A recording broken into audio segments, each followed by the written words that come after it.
Hello po mga boss. Shout out po sa inyong lahat. Kumusta po kayo? Ngayon po ay magpataba kami ni Boss Mike dito sa aming tanim na kalabasa. Ito yung Ibana F1. So 25 days na ito after transplanting. Pakito na muna para mabuti yung yung complete. Lagyan mo pare ng isang lata sardinas sa malaki. Diyan sa binabad dyan. Sige pare, pakilagay mo. 60 liters mga boss na yung tubig na laman ng balde. Nilagyan ng binabad na complete triple 40 na may halo urea, isang lata ng sardinas na malaki.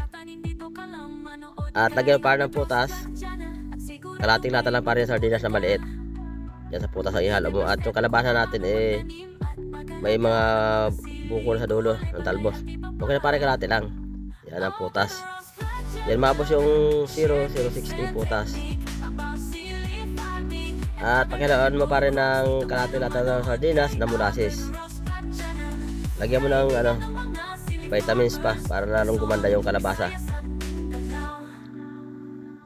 Kalahati lang para yan okay na yan. At lagi naman tayo naglalagay dyan. So yan mga boss ang timpla ng pataba. Isang lata ng sardinas na malaki na binabad ng complete triple 14 na may halong urea. At hinaluan ng kalating lata ng sardinas na 0.016 putas. At kalating lata ng sardinas na molasses, tinunaw dyan sa 60 liters sa tubig at yan ang idilig sa kalabasa. Isang lata ng sardinas na malaki, kada puno ang dilig. Ayan. 25 days mga boss after transplanting ng aming Ibana F1 na kalabasa. Ito yung bagong variety ng Condor seeds. Huwag mo lang pare basahin pare yung yung mga dahon at saka yung puno niya kasi matapang yung pataba. Masunog yung dahon. Lisan mo lang pare yung dahon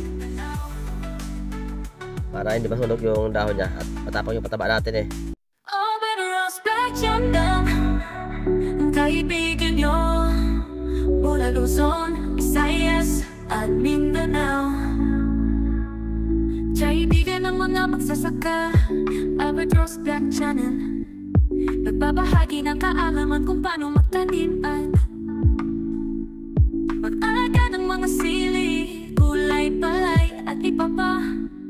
Kaya kung baguhan ka at ngayon ka palang magtatanim, dito ka lang manood kay Albatross Black Channel at sigurado may matutunan ka. Step by step kung paano magtanim at mag-alaga ng mga sili, gulay, palay at iba pa. Albatross Black Channel, share tips and technique about sili farming and other vegetable crops. Dito ka lang manood